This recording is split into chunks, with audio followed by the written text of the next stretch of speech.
안녕하세요.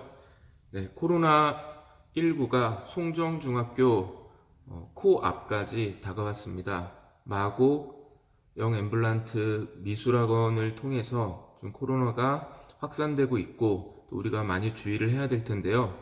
이와 같이 코로나19로 인해 온라인 수업이 시작됐고 그리고 온라인 수업으로 인해서 정규 정상적인 등교 에 따른 수업 시수가 많이 줄어들었습니다. 이러한 상황은 여러분들이 학교에서 수업을 받을 수 있는 시간이 많지 않다는 것을 뜻하게 되고요. 이런 상황 속에서 체육과 수행평가를 어떻게 해야 할지 여러 차례 고민을 해봤습니다. 그 고민에 따른 내용을 오늘 여러분들에게 전달하도록 할 텐데요. 안전은 그대로 평가 20점으로 진행이 될 거고요. 팝스 측정을 하기로 했잖아요. 그런데 팝스 측정은 하기 어려울 것 같습니다. 왜냐하면 여러분들의 사회적 거리두기가 유지가 되어야 하고 또 접촉을 최대한 줄여야 되는데 앉아 윗몸 앞으로 굽히기 같은 경우에 발을 손으로 대야 되고요. 그리고 셔틀런을 잴 때에는 심호흡을 크게 함으로써 비말이 트일 가능성이 있습니다. 윗몸 말아 올리기도 마찬가지고요.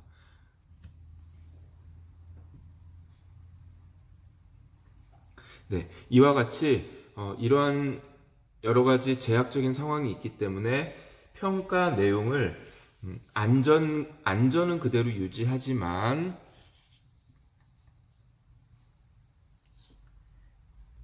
네, 건강 관련 평가 영역은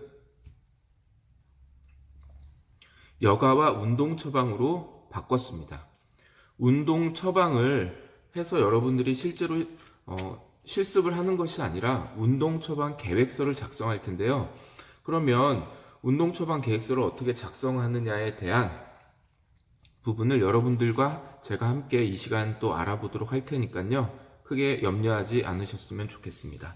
자, 일단 우리가 안전 영역은 바뀐 게 없다고 했잖아요. 그럼에도 불구하고 시간이 오래 지났기 때문에 선생님과 같이 함께 살펴보도록 할게요. 스포츠 시설은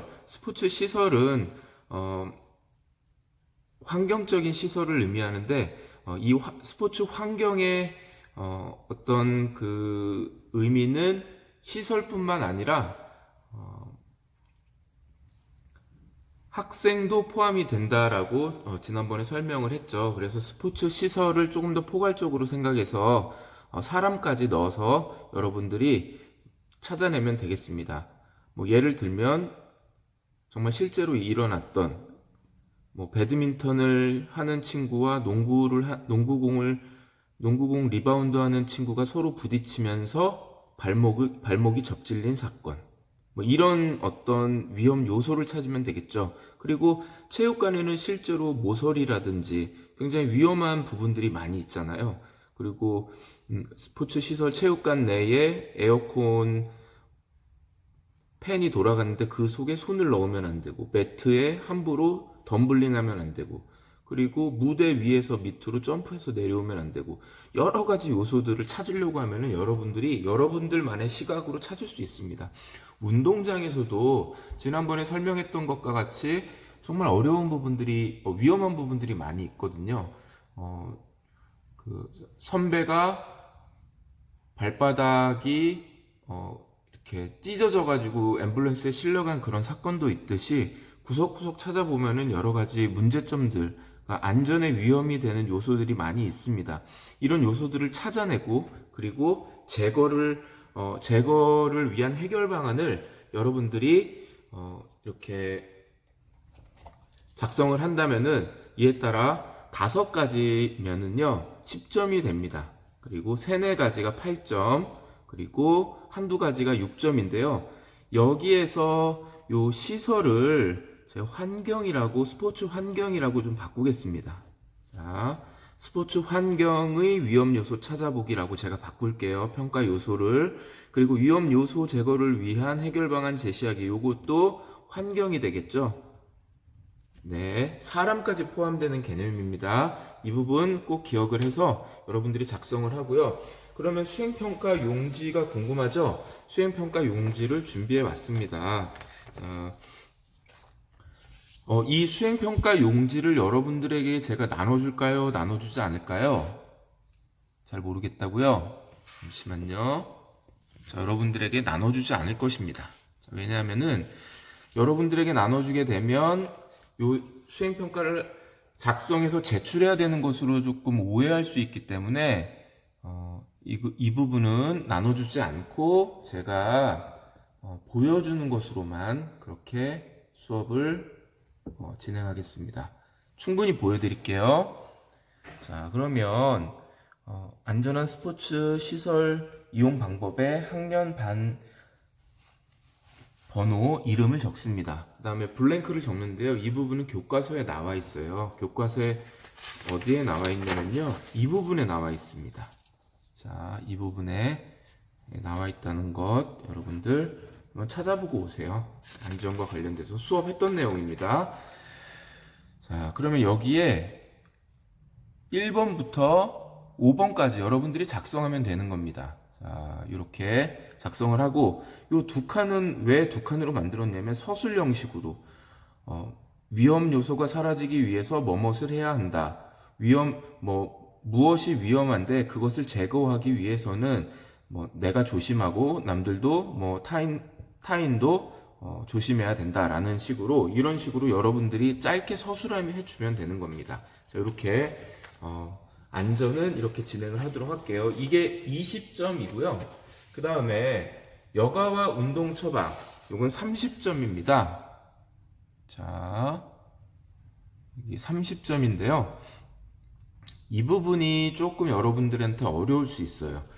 우리가 팝스 측정을 하기로 했는데 팝스 측정이 아닌 운동 처방으로 우리가 점프를 해야 돼요. 그러면 여러분들 처방이 뭘까요?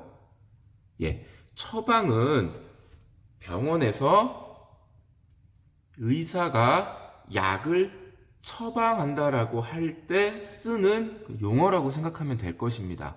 그러면 약을 처방하는 것이 아니라 운동을 처방하는데요. 운동을 처방하기 위해서 운동 처방의 원리가 필요하겠죠. 운동 처방의 원리는 어떤 것들이 있을까요? 네, 운동 처방의 원리는 점진적 과부하의 원리, 전면성의 원리, 개별성의 원리가 있습니다.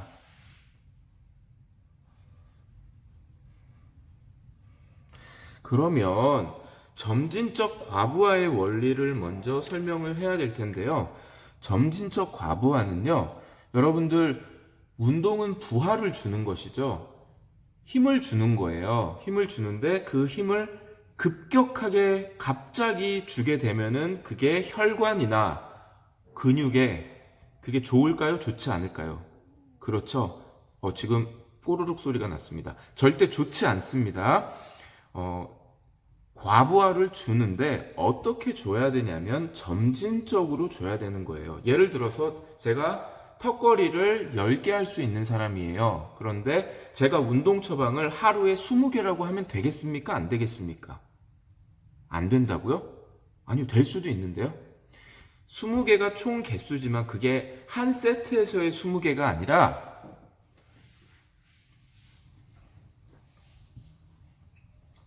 죄송합니다. 한 세트에서의 20개가 아니라 한 세트에 5개씩 4세트를 하게 되면 20개가 되는데요. 그런 경우에는 점진적 과부하의 원리라고 할 수 있습니다. 자, 그러면 제가 턱걸이를 5개를 할 수 있는 사람이에요. 그런데 오늘 운동 처방을 내리는데 2개만 하면 될까요? 안 될까요? 그렇습니다. 2개만 하면 안 됩니다. 그거는 과부하가 아니라 저부하기 때문입니다. 부하를 주는 게 아니기 때문이에요. 점진적 과부하라는 건 내가 평소에 할 수 있는 것보다 조금 더 힘을 주는 것을 의미합니다. 그러면 점진적 과부하의 원리에 대해서 조금 이제 이해가 됐죠? 윗몸 말아 올리기 같은 경우에는 내가 20개를 할 수 있다. 그러면은 20개 보다 조금 더 많이 하는데 한꺼번에 많이 하는 것이 아니라 그것을 잘라서 그럼 한 7개씩 4세트 혹은 3세트를 해주는 게 좋겠죠. 그 다음에 전면성의 원리는 뭐냐면요. 우리 신체는 팔, 다리만 있나요? 머리만 있나요? 상체만 있나요? 그렇지 않죠. 팔, 다리, 상체의 전면부, 후면부, 그 다음에 목 근육, 승모근도 있고요. 그리고 허벅지 앞쪽 근육과 뒤쪽 근육, 그리고 발목과 관련된 종아리 근육, 이렇게 여러 가지의 종류의 근육과 뼈로 구성이 되어 있어요. 따라서 훈련을 할 때에는 한 부위만을 하는 것이 아니라 골고루 균형 있게 훈련을 해야 된다는 의미에서 전면성의 원리가 들어가게 됩니다. 그 다음 개별성의 원리는 뭘까요? 여러분들과 제가 체력이 같을까요? 그렇지 않습니다. 또 그리고 학생 중에는 저보다 훨씬 체력이 뛰어난 친구들이 있을 수 있어요. 그렇게 각 개개인마다 어떤 개별적인 특성이 있다라는 거, 그 부분을 좀 설명하고 싶고요. 개별성의 원리라고 붙일 수 있습니다. 이렇게 운동 처방의 원리 3가지를 입각하여 건강체력 관련 체력을 향상하기 위해 세밀하게 계획한다.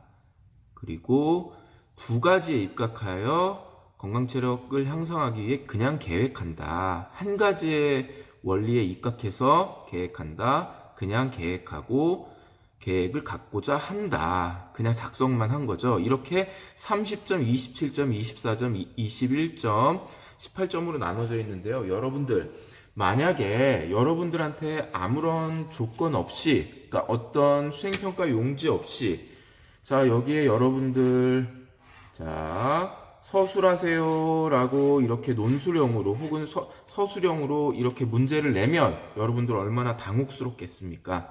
그래서 선생님이 준비한 부분은 뭐냐면요. 잠시만요.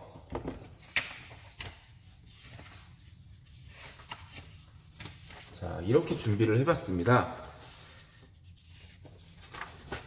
자, 일단은 여러분들 운동 처방하기 위해서는 운동 어디를 처방해야 되는지, 어느 근육의 부위를 처방해야 되는지 여러분들 알고 있어야 되겠죠?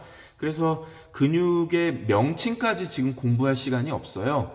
사실은 명칭도 공부해야 되는 겁니다. 그래서 공부를 못하고 그냥 체크만 해보세요. 여러분들이 정말 단련시키고 싶은 부위가 뭔지. 그리고 여기에는 푸시업을 했을 때 자극이 되는 부위가 어디인가, 크런치를 했을 때 자극이 되는 부위가 어디인가, 그렇게 동그라미, 네모, 세모를 치면은 되는 것입니다.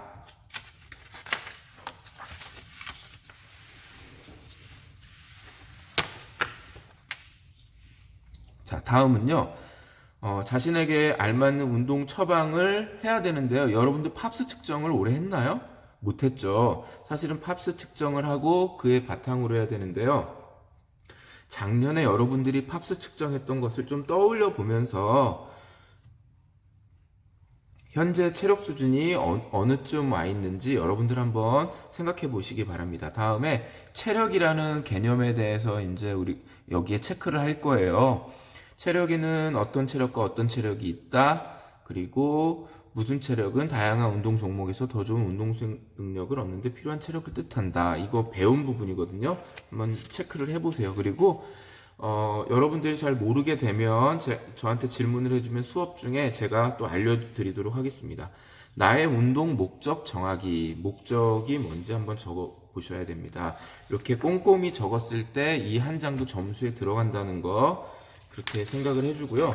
그 다음에 2019년도의 체력을 여기다 한번 적어보는 겁니다. 여기다 적고 운동 처방의 목적이 뭔지, 그 다음에 셀프 운동 프로그램을 이제 본격적으로 작성을 하는 거예요. 운동 형태가 뭔지, 그러니까 종류, 뭐 자전거 타기인지 팔굽혀펴기인지 그렇게. 그럼 1, 2, 3은 뭘까요? 이것은 단계를 의미해요. 자, 처음에 내가 시작할 때의 단계, 두 번째의 단계, 자, 세 번째의 단계, 이렇게 점진적으로 과부하가 일어날 수 있도록 여러분들이 한번 운동을 설계해 보는 겁니다. 강도는 말 그대로 부하의 정도고요. 빈도는 일주일에 몇 번 할지, 시간은 한 번 할 때 몇 시간 할지, 그리고 30분이어도 되고 15분도 되는 겁니다. 기간은 뭐 6개월에서 7개월 이런 식으로 여러분들이 프로그램을 작성해 보는 겁니다. 그 다음에 프로그램을 작성했을 때 계획을 꾸준하게 하는 편인지 객관적으로 여러분들 한번 돌아보는 시간을 가졌으면 좋겠고요. 그러기 위해서 어떤 마음가짐이 필요한지 심리적이고 멘탈적인 부분인데 이 부분도 작성을 해서 저한테 제출해 주시면 됩니다. 이렇게 수업을 이제 평가를 진행을 하면서 이 부분 작성해서 이것을 근거로 해서 여러분들이 수행평가 점수 30점, 그리고 안전 관련 20점을 가져가게 될 텐데요. 수행평가 시간이 많지 않기 때문에 30분, 30분씩 두 번에 걸쳐서 그냥 끝낼 거고요. 그렇게 끝나고 나면은 정말 이제 점수가 확정되는 건가? 그렇지 않습니다. 여러분들 체육 수업 시간에 혹은 뭐 방과 후에 저에게 찾아오면은 시간을 1인당 약 15분 정도 다시 제공하는 그런 기회를 부여하겠습니다. 단 여러분들이 제 앞에서 적어야 되고요. 그 적은 것을 제가 바로 보관해서 공정하고 정직하게 평가가 이루어지도록 노력하겠습니다. 자, 이 이후에 질문이 있으면 질문 게시판에 언제든지 올려주시고요. 건강하고 행복한 2020년도가 되기 위해서 체육교사인 저도 노력하겠습니다. 여러분들 행복하세요.